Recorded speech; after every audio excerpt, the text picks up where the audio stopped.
Ukraine et Pologne, réconciliation après des siècles de conflit, partie 1 sur 2. Texte écrit par Aristonico Héliopolité. Cet article est en 2 parties. Nous vous conseillons de lire la première partie avant de poursuivre votre lecture. Deuxième partie, de la Première Guerre mondiale à aujourd'hui. Le temps des troubles. Dans la première partie, nous avons vu que le territoire actuel de l'Ukraine a connu à partir du XIXe siècle une domination politique de la Lituanie puis de la Pologne, qui a profondément marqué la culture locale. Mais au XVIIe et au XVIIIe siècle, l'affaiblissement puis la division de la République des deux nations ont conduit les Ukrainiens à se retrouver, à l'aube de la Première Guerre mondiale, divisés entre deux empires ennemis. Entre septembre 1914 et mars 1917, le front séparant les armées austro-hongroises et russes avance et recule, mais celui-ci se trouve très souvent dans la partie occidentale de l'Ukraine, provoquant son lot de destruction et de mouvements de population civile. Les Ukrainiens des deux côtés sont partagés entre ceux qui restent loyaux à leur état respectif et ceux qui espèrent la victoire du camp opposé. La révolution russe de février 1917 réveille les nationalistes ukrainiens qui peinaient à se faire entendre sous le règne des tsars. Il crée aussitôt à Kiev un organe de coordination nommé Rada centrale. L'historien nationaliste Mikhailo Rouchevski est élu à sa tête. Le gouvernement provisoire russe reconnaît la Rada centrale, en juillet, en tant que parlement régional de l'Ukraine. La révolution d'octobre incite les membres de la Rada centrale à proclamer l'existence d'une république populaire d'Ukraine, seulement autonome pour l'instant. Les bolcheviks ne reconnaissent pas cette république et ayant pris possession de Kharkiv, ils créent une entité rivale en décembre 1917, la République soviétique du peuple ukrainien. Devant l'avancée de l'armée rouge, la Rada centrale proclame l'indépendance le 22 janvier 1918. Les troupes bolcheviques prennent Kiev forçant les nationalistes à replier, mais la signature du traité de Brest-Litovsk en mars 1918 prévoit la création d'un protectorat allemand et autrichien pour l'Ukraine. Les rouges quittent le territoire et les nationalistes reviennent à Kiev. Les Allemands placent à la tête du pays un nationaliste conservateur, le général Pavlo Skoropadsky. Les tensions sociales qui n'avaient pas été résolues alimentent la colère populaire. La défaite finale de l'Allemagne le 11 novembre permet à un groupe de notables nationalistes menés par Volodymyr Vinitchenko et Simon Petliura, de prendre le pouvoir au détriment de Skoropadsky. La déliquescence de l'Empire austro-hongrois avait permis, dès le 1er novembre 1918, aux nationalistes ukrainiens de Galicie de prendre le contrôle de Lviv et de déclarer l'indépendance de la République populaire d'Ukraine occidentale. En décembre, les représentants des deux républiques ukrainiennes décident de fusionner. Mais la population polonaise d'Ukraine occidentale ne l'entend pas ainsi, d'autant plus qu'une nouvelle république polonaise vient de se créer. Les Polonais sont majoritaires dans les villes et la culture polonaise reste perçue comme la culture de l'élite. Pour les nationalistes polonais, Lviv est sans conteste une ville polonaise du nom de Lwów. Même si la ville fut fondée par des princes orthodoxes en 1264, elle avait fait partie de la Pologne de 1349 à 1772. En conséquence, en avril 1919, l'Assemblée constituante polonaise décida à l'unanimité l'annexion de toute la Galicie et y envoie une armée bien équipée et bien organisée. À l'Est aussi la situation se gâte, car les bolcheviks sont de retour en janvier 1919. Puis ce sont les troupes de l'armée blanche d'Anton Denikin qui prennent possession de leurs morceaux d'Ukraine. Face à ces deux armées, les nationalistes ukrainiens sont peu unis. Les Galiciens se rapprochent des troupes blanches tandis que Petliura négocie avec les Polonais qui ont conquis quasiment toute l'Ukraine occidentale durant l'été 1919. En avril 1920, Petliura cède officiellement l'Ukraine occidentale à la Pologne et s'allie avec cette dernière pour attaquer les bolcheviks qui ont notamment pris Kiev. Pour les Ukrainiens de Galicie, il s'agit d'une trahison, pour Petliura, c'est le choix de la dernière chance. L'offensive des forces polono-ukrainiennes permet de reprendre Kiev, mais la contre-attaque bolchevique est dévastatrice. L'armée polonaise parvint à repousser les soviétiques dans un ultime effort lors de la bataille de Varsovie en août 1920. Le traité de Riga de mars 1921 officialise le partage de l'Ukraine entre soviétiques et polonais. Une culture ukrainienne malmenée. La situation des Ukrainiens passés en Ukraine soviétique fut d'abord à certains égards, meilleure, avant de devenir à tous égards, bien pire. La République socialiste soviétique, RSS, d'Ukraine bénéficie dans un premier temps d'une large autonomie. C'est une période de créativité inégalée qui vit les intellectuels ukrainiens être cooptés par le Parti communiste et encouragés à produire des œuvres en ukrainien. Les autorités soviétiques autorisèrent même une nouvelle église orthodoxe autocéphale ukrainienne. La prise de pouvoir progressive de Staline à la tête de l'URSS remit en question cette libéralité initiale. Il supprima l'église orthodoxe ukrainienne et mit fin à la politique des « ukrainisations ». Entre 1932 et 1933, 4 à 5 millions d'Ukrainiens soviétiques moururent au cours d'une grande famine favorisée par la politique agricole de collectivisation des terres. Lors des grandes purges, environ 270 000 Ukrainiens ont été arrêtés en 1937 et 1938 et beaucoup furent exécutés ou déportés. Les minorités polonaises et allemandes furent particulièrement touchées. Le communisme se voulait universaliste mais finalement en URSS, il se confondit rapidement avec l'ancien impérialisme russe. La Pologne de l'entre-deux-guerres compte environ 5 millions de locuteurs ukrainiens qui sont surtout membres de l'Église grecque catholique ou orthodoxe.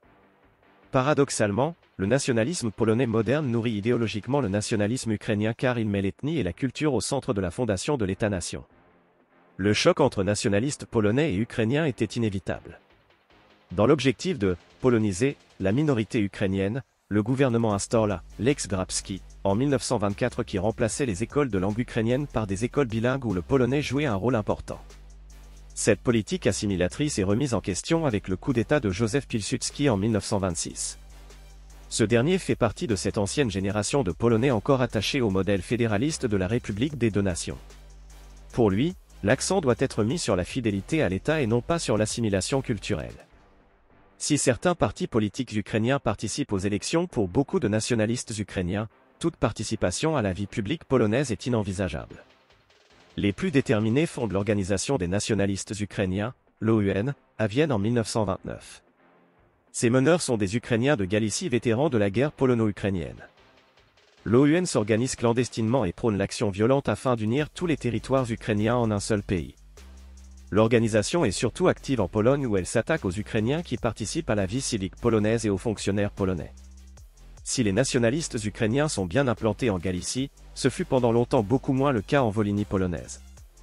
Il s'agit d'un territoire sans quasiment aucune infrastructure avec une grande majorité de ses habitants qui vit de l'agriculture. Les villes sont surtout peuplées par des Polonais et des Juifs mais contrairement à la Galicie, les tensions intercommunautaires y sont moins importantes. L'échec de toute tentative de réforme agraire va changer cet état de fait. Les paysans ukrainiens, lassés de la domination des grands propriétaires polonais, deviennent sensibles à la propagande communiste qui associe revendications foncières et libération nationale. Le Parti communiste polonais est, de fait, dominé par des représentants des minorités ukrainiennes et biélorusses. En 1928, Józef Pilsudski envoya son ancien compagnon d'armes Henryk Józewski gouverner la Volhynie. Ce dernier est né à Kiev en 1892 dans une famille de culture polonaise et est un fédéraliste convaincu. Il souhaite en faire une province modèle, ce qui inciterait ses habitants à rejeter le nationalisme ukrainien et le communisme. Sa politique fut globalement un échec. Ses tentatives pour réformer les coopératives agricoles ne permirent pas de marginaliser les meneurs nationalistes et communistes, tout comme ses décrets sur le fonctionnement des écoles ne firent pas croître le sentiment d'appartenance à l'État polonais. Après la mort de Józef Pilsudski en 1935, Józewski perd le contrôle de la Volhynie au profit de l'armée. Celle-ci mena une politique d'oppression contre l'Église orthodoxe, ce qui accentua les tensions intercommunautaires. Pour les Ukrainiens de Pologne, même pour les plus éduqués, les emplois qualifiés étaient rares car l'économie locale était assez arriérée et offrait peu de perspectives. Dans la fonction publique, les Polonais bénéficiaient des meilleures places, et dans les années 1930, même les carrières cléricales étaient peu sûres. Si un tiers des citoyens de Pologne étaient classés comme des minorités nationales, aucun représentant de ces minorités ne fut jamais ministre, ni gouverneur régional. Le Parti communiste d'Ukraine occidentale fut interdit dès 1923 et l'alliance crypto-communiste baptisée Union ukrainienne ouvrière et paysanne connut le même destin dans les années 1930. Le principal parti ukrainien était l'Alliance démocratique nationale ukrainienne, ANU. Il faut souligner que dans la Pologne de l'entre-deux-guerres, de nombreuses communautés, à peine effleurées par l'État, abritent des habitants qui sont conscients des différences culturelles entre Polonais et Ukrainiens mais qui, cependant, considèrent que leur village ou leur canton est plus important qu'une quelconque grande nation, d'autant plus que, dans certaines communautés, des habitants disposent des deux cultures. La Seconde Guerre mondiale, déclencheur des nettoyages ethniques. Les tensions entre Polonais et Ukrainiens sont réelles mais encore sous contrôle. L'invasion allemande de la Pologne en septembre 1939, suivie par celle soviétique conformément au protocole secret du pacte germano-soviétique, change complètement la donne. Pendant 2 ans, le territoire polonais est scindé entre les deux empires. La partie où vivent la plupart des Ukrainiens de Pologne tombe sous domination soviétique. Les soviétiques mettent rapidement en place une politique d'éradication de tous les potentiels opposants, peu importe leur appartenance culturelle. Environ 400 000 citoyens polonais, voire plus, dont de nombreux juifs furent déportés. Staline avait fait assassiner par le NKVD plus de 20 000 soldats polonais que l'armée rouge avait fait prisonniers en 1939, dont près de la moitié étaient des officiers, à Katyn et ailleurs.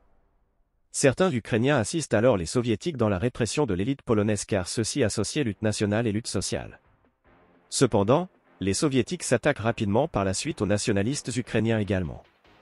En juin 1941 commence l'opération Barbarossa qui voit l'Allemagne nazie rompre sa paix factice avec l'URSS. Tous les territoires peuplés d'Ukrainiens sont rapidement conquis au cours de l'été et de l'automne. La Wehrmacht est parfois accueillie chaleureusement par une population lassée de l'autocratisme soviétique. Les troupes allemandes découvrent un peu partout les milliers de cadavres de prisonniers politiques exécutés par le NKVD juste avant sa retraite. L'OUN profite de l'offensive allemande pour déclarer l'indépendance de l'Ukraine en juin 1941, ce qui contrarie les Allemands. De nombreux meneurs nationalistes dont Stepan Bandera sont arrêtés les jours suivants. Le Reichskommissariat Ukraine, comprenant la Volhynie, est établi, mais la Galicie est incorporée au gouvernement général de Pologne. L'occupation soviétique puis allemande provoqua la destruction des cadres civils de la région mais aussi de ses élites locales. Dans ce contexte, pour les populations polonaises et ukrainiennes, ce sont désormais les organisations paramilitaires qui deviennent les nouveaux détenteurs de l'autorité. En Pologne, l'armée de l'intérieur, AK, est une organisation puissante mais sa direction est vulnérable car la répression allemande est impitoyable. Quant au gouvernement en exil, il n'a qu'un pouvoir limité car trop éloigné. En Ukraine, il n'y avait pas de gouvernement en exil, ce qui laissait les mains libres à l'OUN. L'organisation est cependant divisée suite à l'offensive allemande. D'un côté, on trouve l'OUNB, de Bandera, et de l'autre, l'OUNM, de Andriy Melnik. L'OUNB fut en grande partie décapité par les Allemands suite à la déclaration d'indépendance. L'OUNM par contre, accepta une collaboration poussée avec l'Allemagne nazie avec l'objectif de gagner davantage de pouvoir localement. Ainsi, environ 80 000 Ukrainiens, presque tous Galiciens, se portèrent volontaires pour servir dans la nouvelle division SS, Galicie. Les nationalistes voyaient cette division comme une future armée nationale. La division SS Galicie réprima violemment la résistance au sein de plusieurs communautés polonaises au début de l'année 1944, puis elle fut envoyée contre l'armée rouge durant l'été et fut en grande partie détruite à Brody. Reconstituée, elle fut envoyée en Slovaquie et en Yougoslavie pour lutter contre les partisans. Dans le même temps, plusieurs milliers d'Ukrainiens participèrent en tant que policiers auxiliaires, Ilfspolice, à la solution finale. Le métropolite grec catholique, André Sheptytsky, demanda à Heinrich Himmler à ce que les auxiliaires ukrainiens ne participent pas à l'assassinat des Juifs mais il n'obtient aucun résultat malgré sa lettre pastorale en novembre 1942. En Volhynie, on compte environ 12 000 policiers ukrainiens impliqués. Les politiques nazies de classification et de contrôle des populations amplifièrent les tensions intercommunautaires. Des centaines de milliers de personnes furent déplacées dans et hors de Pologne occupée selon des plans très ambitieux qui ne furent jamais achevés. Ces déplacements de population, suivis par la déportation des Juifs, montrèrent aux nationalistes ukrainiens que le contexte troublé de la guerre permettait de remettre radicalement en question la situation démographique d'une région. Au printemps 1943, les relations se tendent avec l'occupant allemand, d'autant plus que celui-ci semble désormais en difficulté sur le front Est. L'OUNB a progressivement réussi à reconstituer ses forces et s'est doté d'une branche militaire structurée, l'UPA. De nombreux Ukrainiens ayant collaboré avec les Allemands au sein de la police auxiliaire rejoignent le groupe armé. Les ennemis sont nombreux. Il y a les Allemands mais la menace future semble désormais venir des Soviétiques mais aussi des Polonais. En effet, ils craignaient qu'un État polonais restauré suite à la défaite allemande ne s'attaque comme en 1918 à 1919 à l'Ukraine occidentale.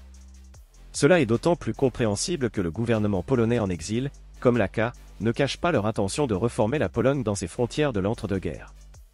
Les campagnes de Volhynie échappent alors en grande partie au contrôle des forces allemandes ce qui laisse les mains libres à l'UPA pour se débarrasser des Polonais. Ceux-ci étaient peu nombreux dans cette région, 16% de la population totale en 1939, soit 400 000 individus environ, mais ils étaient probablement moins nombreux en 1943 à cause des déportations soviétiques, du travail obligatoire en Allemagne et des morts au combat. Les miliciens de l'UPA suivaient les tactiques qu'une partie d'entre eux avaient apprises comme collaborateurs des Allemands dans la traque des Juifs. Il s'agissait d'une méthode en plusieurs actes, planification préalable des sites, assurance convaincante donnée aux populations locales avant les actions, encerclement soudain des zones de peuplement puis élimination physique. Les massacres commencent en mars 1943. Au total, on comptabilise environ 40 000 à 60 000 morts jusqu'en janvier 1944. Tantôt aidés par l'AK, tantôt par les Allemands, les Polonais de Volhynie réagirent en établissant une centaine d'avant-postes d'autodéfense. Parallèlement, des combats violents opposaient l'AK, l'UPA et les partisans communistes. Environ 1200 Polonais furent recrutés par les Allemands comme auxiliaires de police en remplacement des Ukrainiens qui avaient déserté.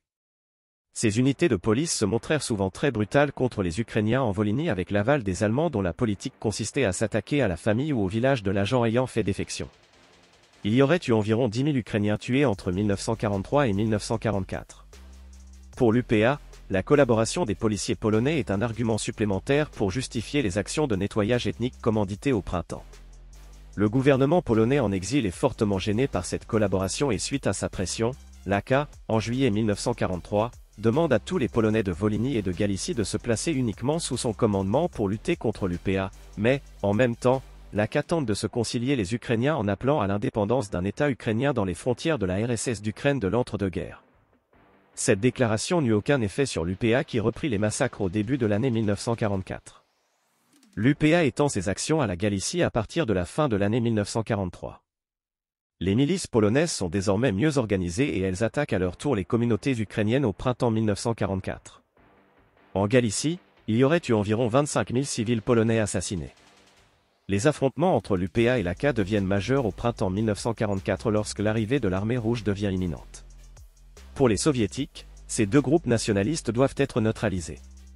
Une fois maîtres de la Galicie et de la Volhynie à la fin de l'été 1944, les soviétiques ordonnent aux unités de l'AK de se dissoudre. La plupart acceptent car ils considèrent que l'URSS est de leur côté, d'autres se cachent. L'UPA par contre n'avait guère d'attente vis-à-vis des dirigeants soviétiques et ses partisans s'étaient préparés à affronter ce nouvel ennemi. Pour les Ukrainiens de l'OUNM qui avaient continué à combattre aux côtés des Allemands, le retrait de la Wehrmacht d'Ukraine marque l'échec total de son projet. Ceux présents sur le front italien à la fin de la guerre, furent en partie épargnés du rapatriement en URSS grâce à leurs appels au général polonais Władysław Anders et au pape Pie XII et au fait que beaucoup d'entre eux étaient citoyens polonais avant la guerre. Les soviétiques mettent aussitôt en place leur propre organisation d'occupation militaire en Ukraine occidentale. Ils dissolvent l'Église grecque catholique en mars 1946 suite à un synode fantoche déclarant nulle l'Union de Brest de 1596. Une nouvelle frontière et de grandes expulsions. Staline avait l'objectif de garder les territoires de la Pologne de l'entre-deux-guerres que l'URSS avait acquis selon le protocole secret du pacte germano-soviétique. Les Alliés cédèrent à sa demande lors du rassemblement de Téhéran en 1943. En juillet 1944, Staline établit un accord secret avec le comité fantoche polonais de libération nationale acquis à l'URSS pour le déplacement de la frontière entre la Pologne et l'URSS. Un autre accord est trouvé en septembre 1944 qui prévoit le déplacement des Polonais hors de l'Ukraine occidentale et des Ukrainiens hors des nouvelles frontières de Pologne. Des accords similaires régirent l'échange de population entre la Pologne, la Lituanie et la Biélorussie. L'idée de former des États-nations homogènes ethniquement était désormais bien ancrée parmi les Polonais et l'ancien fédéralisme de J. Pilsudski persista seulement parmi les Polonais exilés. La volonté soviétique de rattacher ces territoires à l'URSS n'était pas nouvelle. Déjà dans les années 1920 à 1930, ils affirmaient que les territoires de Biélorussie occidentale et des Ukraine occidentale, désignés ainsi selon des termes ethniques, devaient un jour passer de la domination polonaise à celle soviétique. En 1939 avec le partage de la Pologne, la propagande évoquait la « réunion des frères de même sang » ou unification des anciennes terres ukrainiennes de Lviv. Cette politique soviétique démontre que ses meneurs reconnaissaient la prééminence du principe de nationalité et la superficialité de l'idée de l'internationalisme communiste. Dans une même perspective, Staline déporta en 1945 des peuples entiers, comme les Tatars de Crimée, dans l'idée de punir une nation dans son ensemble. Entre 1944 et 1946, quelques 800 000 Polonais originaires de Galicie et de Volhynie furent réinstallés en Pologne. La pression du NKVD et de l'UPA poussa les derniers récalcitrants à suivre ce chemin. Les conditions de transport n'étaient pas optimales et les déplacés furent victimes d'épidémies. En compensation des territoires perdus, la Pologne devait récupérer des territoires autrefois allemands dont la population était en train d'être expulsée. Malgré la nouvelle délimitation de la frontière, on trouvait encore des Ukrainiens vivant en Pologne. Ils étaient appelés à faire le chemin inverse, provoquant son lot de difficultés. Parmi cette minorité ukrainienne, un tiers appartenait à la communauté des Lemko, très proche des autres Ukrainiens mais ayant gardé une culture propre. Pour établir les listes de rapatriement, les agents polonais pouvaient s'appuyer sur les documents d'identité allemands qui reportaient clairement la nationalité polonaise ou ukrainienne. Pour les situations ambiguës, ils utilisaient les registres paroissiaux, selon la logique que quiconque n'était pas catholique devait être ukrainien. des tensions eurent lieu et environ 4000 Ukrainiens dont des Lemko furent tués par l'armée polonaise.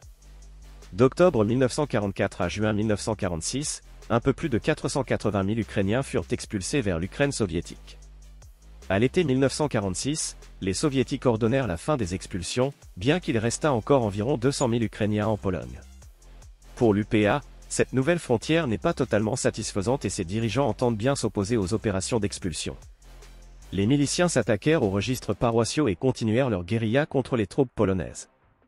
De leur côté, les membres de l'AK ayant refusé le désarmement, combattirent les autorités communistes, sous le nom d'Akawien ou Wolności Niezawisłość, liberté et indépendance.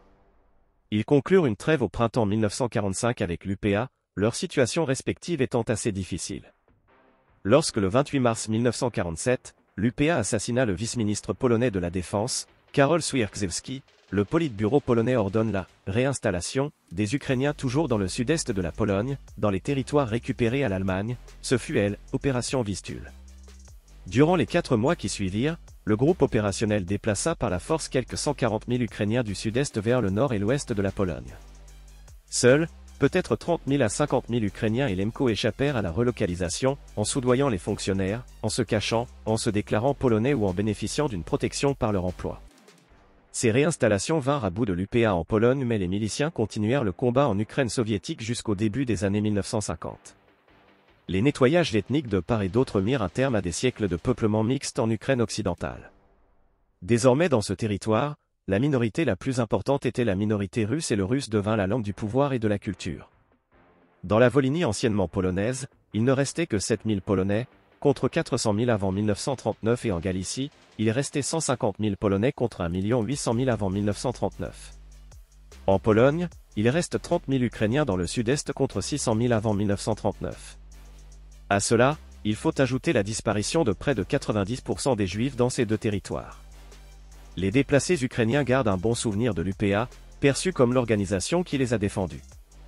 À l'inverse, les Polonais déplacés de Volhynie et de Galicie gardent le souvenir des massacres de 1943 à 1944. Les mémoires ukrainiennes et polonaises se nourrissent de récits contradictoires et de héros opposés. La Pologne post-1945 devait correspondre à la Pologne de l'an 1000 de la dynastie des Piast. L'ancienne présence ukrainienne dans le sud-est est occultée. La redécouverte du sarcophage du prince Daniel de Galicie à Chelm ne fut notamment pas rendue publique. En Ukraine soviétique fut célébré en 1954 le tricentenaire du traité de Pereyaslav, établissant le rattachement d'une partie de l'Ukraine à Moscou. Un document spécial, approuvé officiellement par le comité central à Moscou, est rédigé. Celui-ci s'inscrivait dans la ligne stalinienne, consistant à saluer les Russes comme la force dominante de l'URSS parmi tous les peuples de notre pays, tandis que les Ukrainiens étaient placés au rang de deuxième plus importante nationalité soviétique. Dans le discours officiel, les Russes et les Ukrainiens étaient des peuples distincts mais descendants de la Russe de Kiev, tandis qu'un demi-millénaire d'expansion culturelle polonaise était balayé. De nouvelles perspectives parmi l'opposition polonaise au régime. En Pologne, après la révolution négociée de 1989, Solidarność forma un gouvernement non communiste qui agit rapidement pour définir une politique orientale. Les différends avec les Lituaniens sur Vilnius ou avec les Ukrainiens sur la Galicie et la Volhynie furent si bien surmontés qu'ils en devinrent imperceptibles. Entre 1989 et 1991, alors que l'URSS était encore intacte, la politique polonaise a agi comme si la Lituanie, la Biélorussie et l'Ukraine allaient devenir des États-nations et que les frontières ne devaient pas être redéfinies. Cette position n'était pourtant pas majoritaire au sein des opposants polonais au régime communiste qui pour certains cultivaient encore la nostalgie de l'époque où que Lwów comme Wilno étaient des villes polonaises. Jusqu'à la fin de son existence en 1989, le gouvernement polonais en exil à Londres adopta la position officielle que la Pologne devait renégocier ses frontières orientales. Les initiateurs de cette nouvelle politique conciliatrice furent en particulier Jerzy Giedroyc et Juliusz Mieroszewski. Le premier est né à Minsk en 1906, alors capitale d'une province russe, dans une famille de la vieille aristocratie polono-lituanienne. Il participa à la vie politique polonaise durant l'entre-deux-guerres et prôna une meilleure relation entre le gouvernement central et les minorités ethniques. Après avoir servi sous le général Władysław Anders dans l'armée polonaise aux côtés des Alliés, il fonda un institut littéraire et lança la revue Kultura en 1946 dont le siège fut en région parisienne jusqu'en 1989. Kultura fut la publication d'exilés polonais la plus influente. Dans les années 1970, le plus proche collaborateur de Giedroyc, Mieroszewski, qui était originaire de Galicie, développa l'idée que non seulement il ne fallait pas remettre en question la frontière de 1945 car la Pologne y aurait intérêt et qu'il fallait donc soutenir la création d'États-nations lituaniens, biélorusses et ukrainiens indépendants.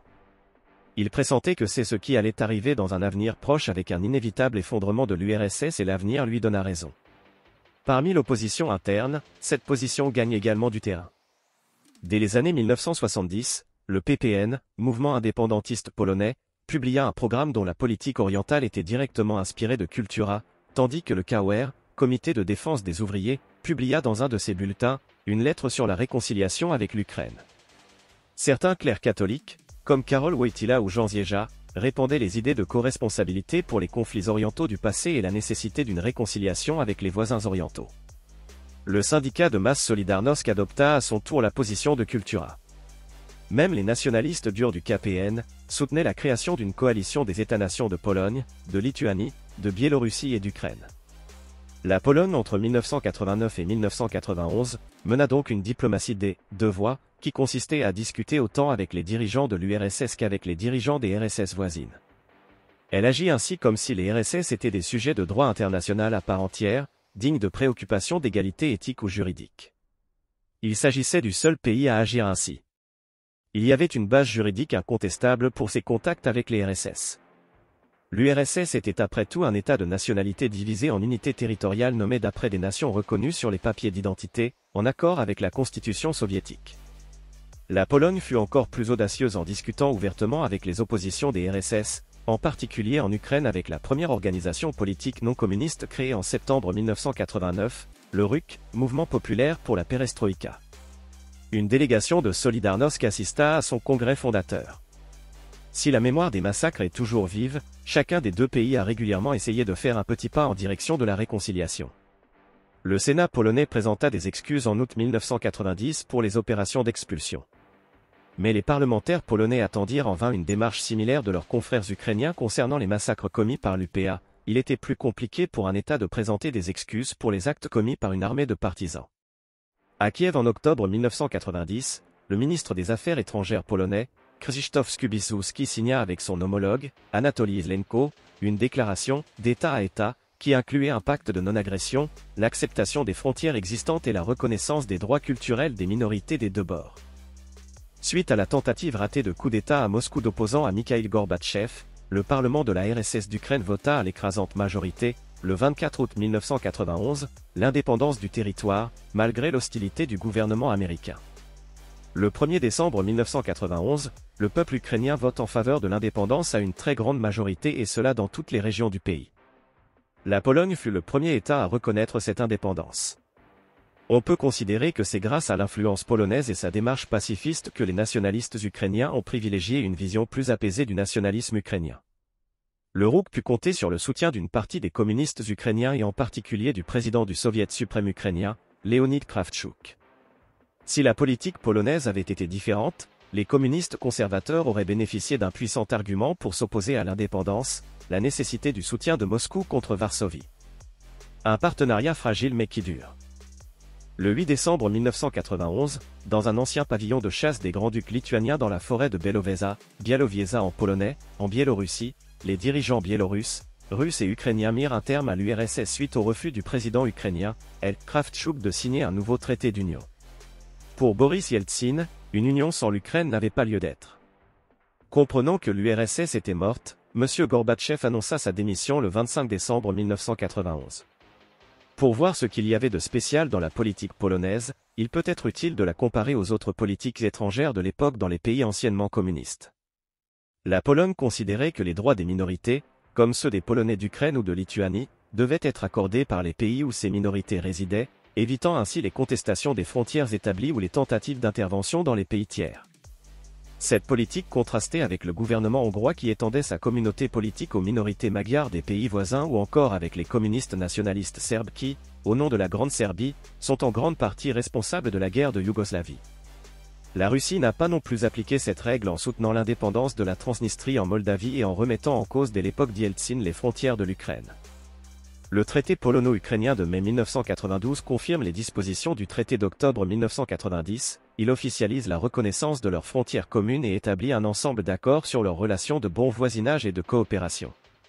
Puis en février 1993, un accord de coopération militaire est signé entre les deux pays.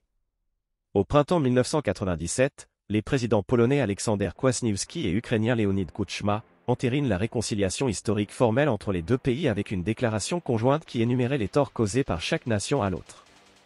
Ils en profitèrent pour se recueillir dans des lieux de mémoire et pour inaugurer des mémoriaux en hommage aux victimes du communisme. Des critiques persistèrent néanmoins car ce rapprochement n'amenait pas des excuses officielles.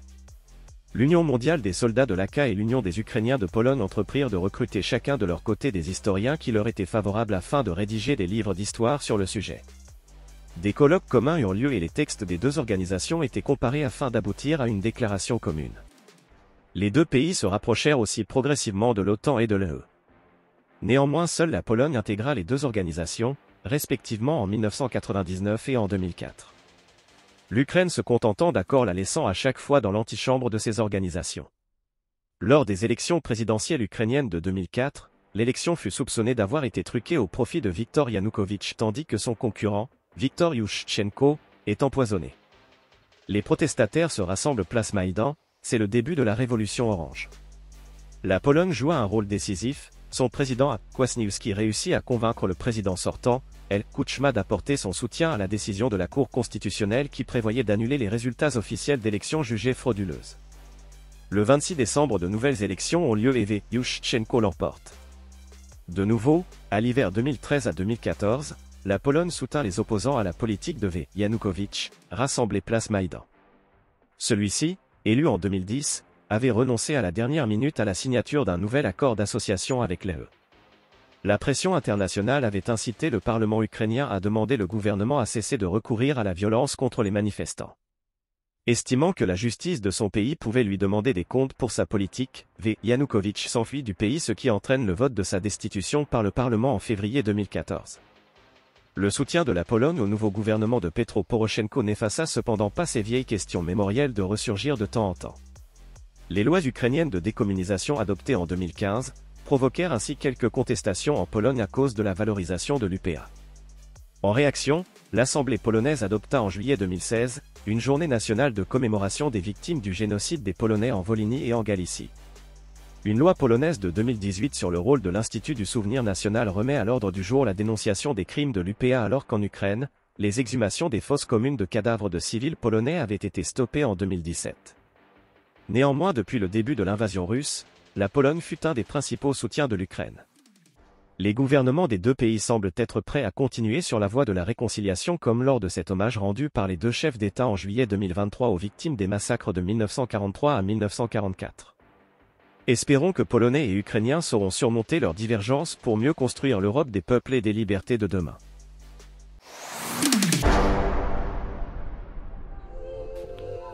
Cet audio vous a plu ? Abonnez-vous à notre chaîne afin de recevoir tout notre contenu et soutenez-nous sur Tipeee, le lien est dans la description.